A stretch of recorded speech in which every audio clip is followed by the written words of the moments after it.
NBC Radio News, I'm Dick Bertel.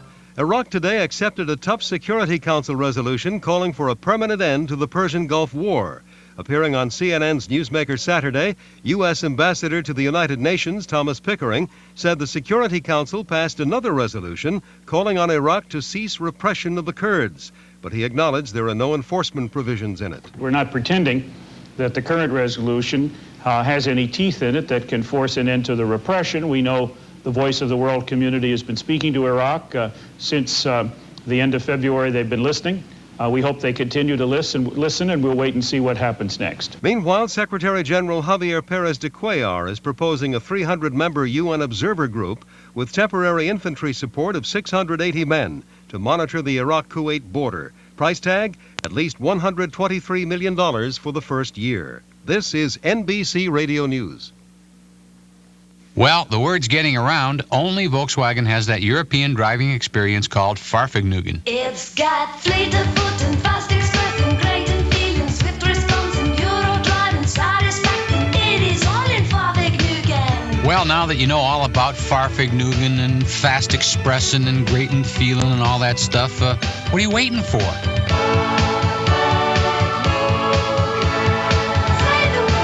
Fahrvergnügen. It's what makes a car a Volkswagen. Because a woman has special needs, her multivitamin needs the right stuff, the right ingredients, combined in the right amounts. That's why One A Day Within Women's formula was created especially for a woman's needs, with 11 essential vitamins, zinc, extra iron, and more calcium than any leading vitamin. To help supplement your diet, discover today's One A Day. For a woman's needs, One A Day Within Women's formula has the right stuff. National Transportation Safety Board spokesman Mike Benson says the investigation into Friday's commuter plane crash over Brunswick, Georgia, that took the lives of 23 people, including former Senator John Tower and astronaut Sonny Carter, is just beginning. The main focus has been removal of the accident victims. And that has been difficult because the site is a densely wooded area. It's difficult to get to, and the impact and fire from the crash has been severe. Astronaut Carter was remembered today during a news conference at Johnson Space Center. Atlanta Space Shuttle flight director Chuck Shaw said Carter was a swell guy, a good co-worker, and he'll be missed. I suspect he's up there cheering us on just like he always has. The Space Shuttle Atlantis, meantime, continues to orbit the Earth. We asked correspondent Jay Barbary what the crew is doing one day before deployment of the Gamma Ray Observatory. The 5 astronauts on board Atlantis are spending the day checking out the 17-ton Gamma Ray Observatory. They're making sure it's ready to be released into orbit tomorrow, and they're checking out the spacesuits and equipment for Monday's space walk. Now, during the walk, they will be testing carts and tools to build the space station Freedom. The death toll is now 56 in a train derailment in central Cuba early this morning. At least 240 are injured. A radio station is quoted as saying the tracks were in bad condition. All of the dead and injured have been removed. You're listening to NBC Radio News. Our is showing all over the nation. Now is the time for celebration. It's time to rediscover America.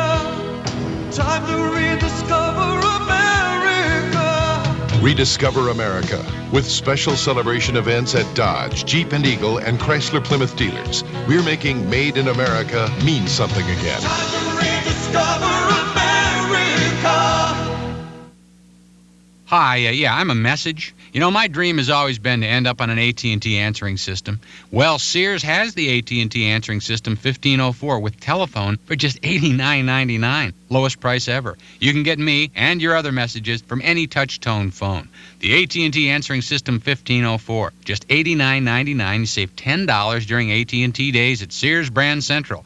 The brands you want at the store you trust. Sale ends April 20th. Boy, I can hear that beep now. Hi, Roy.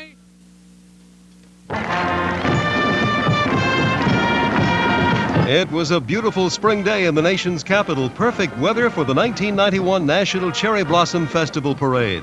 There were floats, giant helium balloons, marching bands, and specialty units from around the nation and the world. This year's parade was dedicated to the American troops who served in the Gulf War and their families. I'm Dick Bertel, NBC Radio News.